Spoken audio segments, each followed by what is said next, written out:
What's going on, guys? Dave here with Off Grid. I'm into backpacking, hiking, camping, and gear, and I'm back out at the pier today to discuss a continuation of a video that I recently posted, which was about trekking pole basics. In that video, I went over just the bare bones on the price points, the types of materials, as well as the types of poles that you can expect to find.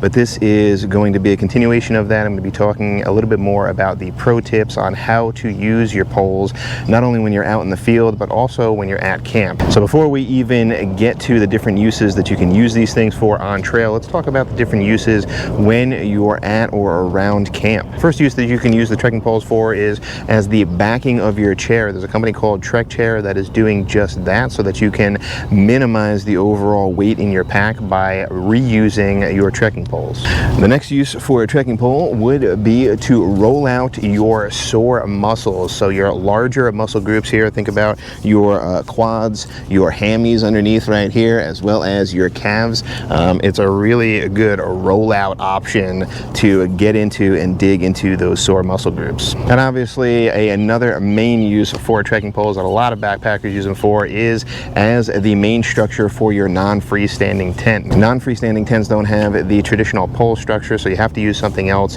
in order to pitch it, and a trekking pole is a great option for that. You can also use carbon fiber stays, but they are, even though they're a little bit lighter, they're not necessarily going to be as sturdy and as multi-use as your trekking poles would be. And the last two tips that I have for you, primarily for you hammock campers out there, you can use your trekking poles first and foremost as a porch mode for the tarp of your hammock. It's a very popular use case for you hammock campers, so that you can lounge around at camp, sit in your hammock, but also be able to tilt up one side of your tarp so that you can take in the views around you, but still have protection from the elements when you're at camp. The next use case might be more of a concept still, and I'm not exactly sure why this hasn't been put in place, but it's for you bridge hammockers that are out there.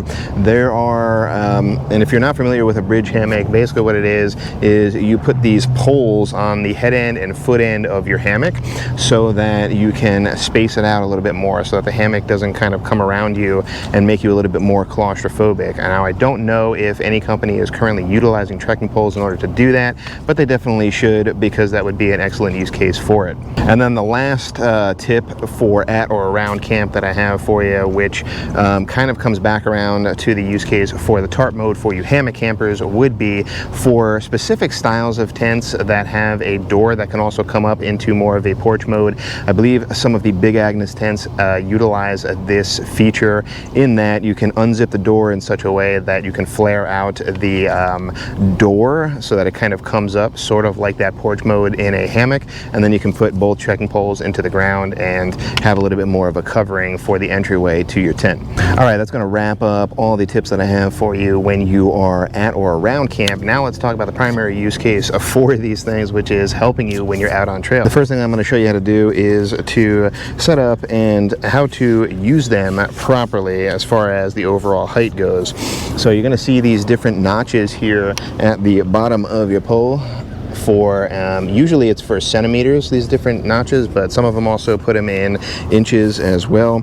Us Americans can't use the metric system, so we use inches instead of centimeters, so I always get confused as well. And once you have this dialed in for your favorite trekking pole, you're going to remember where to set them each time. But a general rule of thumb here, before you even lock it into place, is to look at your body here and look at a right angle for your arm and your elbow. That's where you're going to want the position of basically like a flat trail. So when you're looking at it from side to side, you're going to want to have that right angle from your upper arm all the way to your hand here. So once you find out where that spot is, you can adjust your pole and blow it out to where it needs to be. I think for me it's somewhere around 110 centimeters, but let's see. Yeah, I think that's about right. I'm a little bit closer to 112 centimeters for my 5 foot 8.5 inch frame, 5'9" on a good day, I like to call it. So yeah, so I think that pretty much does it. You want that right angle for your elbow so that it's not extending a little bit too much or it's not up a little bit too high. Now that's going to be your coverage for when you're on kind of like flat trail. When you're going uphill, what you're going to want to do is to lower the poles by at least a few centimeters centimeters, and you definitely don't want that right angle anymore. And the reason for that is you're going to be reaching up a little bit higher. So if you have it at the normal height for when you're walking on flat ground, what you're going to end up doing is raising your arms a little bit higher in order to plant the pole into the ground. So by lowering it, you don't have to reach as high with your arm as you're trying to make your ascent up mountain. And then conversely, you probably already guessed it, when you're going downhill, you're going to want to extend your poles by at least a few centimeters. And there's no specific science around it or how much you should do on each side, really just kind of what feels comfortable for you. But obviously, when you're going downhill, you don't want to reach farther with your pole. You want it to be up a little bit higher so that you're not reaching forward when you're going on your descent. Let's take a quick second and show you this guy right here and ask the question, do you even need this thing? This is a wrist strap, and some people swear by them, love to use them. Other people don't. I have actually shied away from them and or have cut them off or just taken them off of my poles completely. But if you are going to use it, what I would recommend doing as far as the technique is to put your hand into the strap from top down. The reason why you want to do that, and then grab the pole like this, the reason why you want to do that is if you fall forward or something happens, then you can kind of just let it go by the wayside and brace yourself for the fall. So when I have it like this, I can just have my hands out in front of me so that I can reach and grab for the ground. What a lot of people like to do is they'll go top up like this and then wrap their hand around it. And while that gives you a greater grip on it, definitely does, what you could end up doing is straining your wrist, potentially dislocating your thumb. So you definitely don't want to do that when you're out on trail. So if you are going to use it, again, just put your hand in top down. I don't like to use it, and the reason why I don't like to use the straps is because I felt like it just kind of got in the way.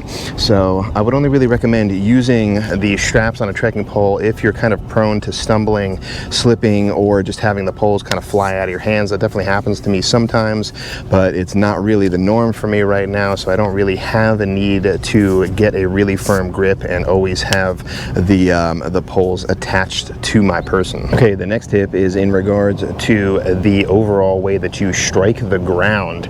So for a trekking pole, you have to think of it as a guide to help you with your balancing, to help you when you're on trail. You shouldn't be thinking of it from a standpoint of, well, I'm just gonna like slam my pole into the ground with each step, and that's how it's gonna help me on trail, or try to get angry with it, which sometimes you can get frustrated when you're on trail, but try not to do that. You really just want to have a light way of walking and just using it as a guide. Now, when you're going uphill, you're going to definitely want to use your arms a little bit more to help propel you up.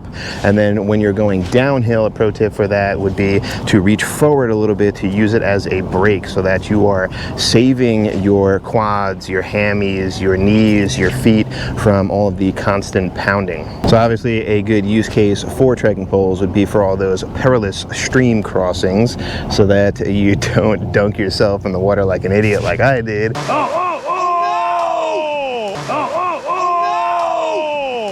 But another use case obviously is for the end of the day. I think most importantly with trekking poles when you're on trail is using them at the end of the day, because you're a little bit more delirious. You're definitely going to be more tired when you're on trail for those longer days, and that's when the accidents happen, particularly on descents. You're going to be more prone to twisting ankles or slips and falls. So trekking poles definitely help you during those long days, but particularly at the end of those long days on trail. Now, the next thing I'm going to talk about is going to be in regards to how to use the trekking poles in order to help propel you on trail. Now, I've seen a couple of different ways in which people use their poles out on trail, and one method that I've seen or that I've heard about is to help propel you forward when you're on trail. And the way that they demonstrate using that is when you're moving forward to either have the pole either in line with your foot.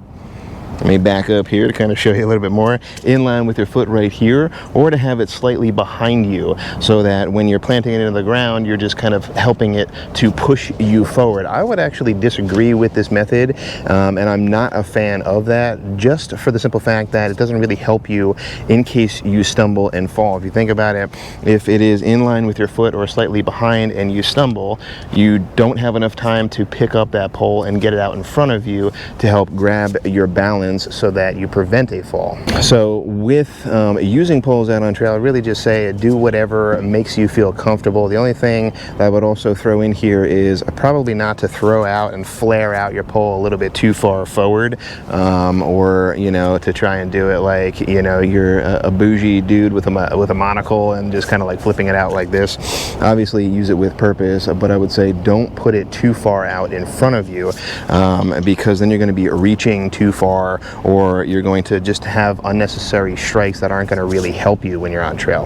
And the last tip that I'll mention today is going to be in regards to what do you do with your poles if you're on trail, you're all strapped up with your backpack, and you don't want to take your backpack off. You want to keep it moving and you want to keep it mobile, but you don't necessarily need your poles anymore. Maybe it's a really long flat stretch of either road walking or just a flat piece of trail for a few miles, and you really don't need your trekking poles to help guide you on trail. What are you going to end up doing with those poles?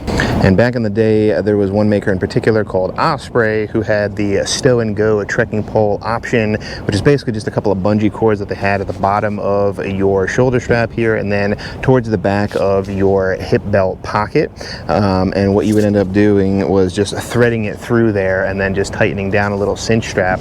I wasn't a huge fan of this method, however, because I still felt like the poles were in the way and would still get caught on different branches and things like that.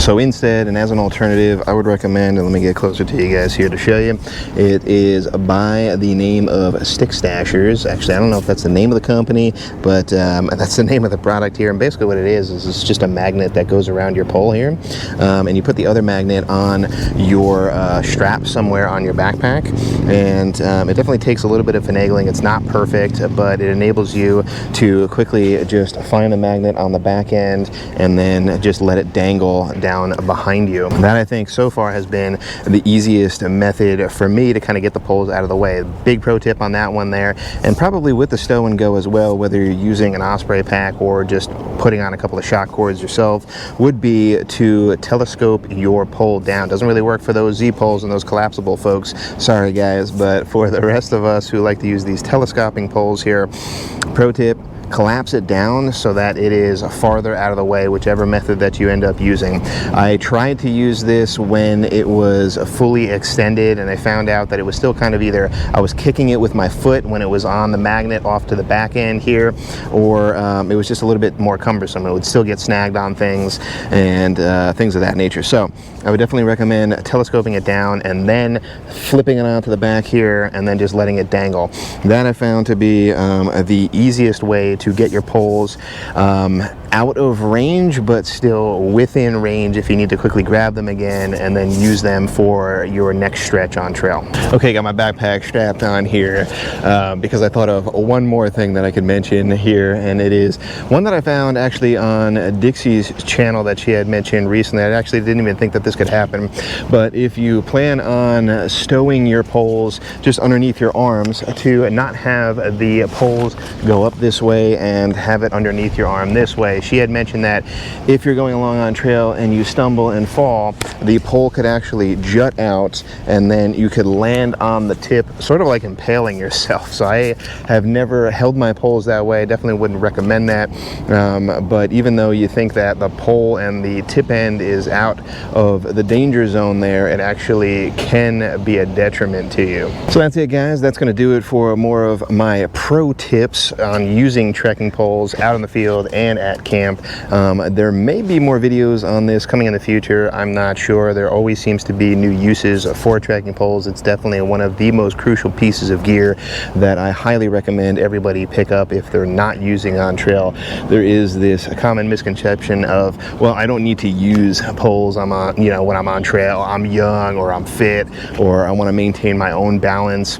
And that's true. That's all well and good, to each their own, but I definitely highly recommend it for all the reasons that I mentioned in this video. But I want to hear your thoughts all about this video and your pro tips for using trekking poles down in the comments below. Let me know anything that I missed. And again, in the end title cards here, I'm going to throw up again that video, that first video that I created about the basics into trekking poles, if you haven't checked that one out. Thank you so much for watching today. If you like this video, please give me a thumbs up and consider subscribing down below if you haven't already. And again, remember guys, if you're headed off grid, make sure you do your research and you make it a safe one, and I'll see you on the next one.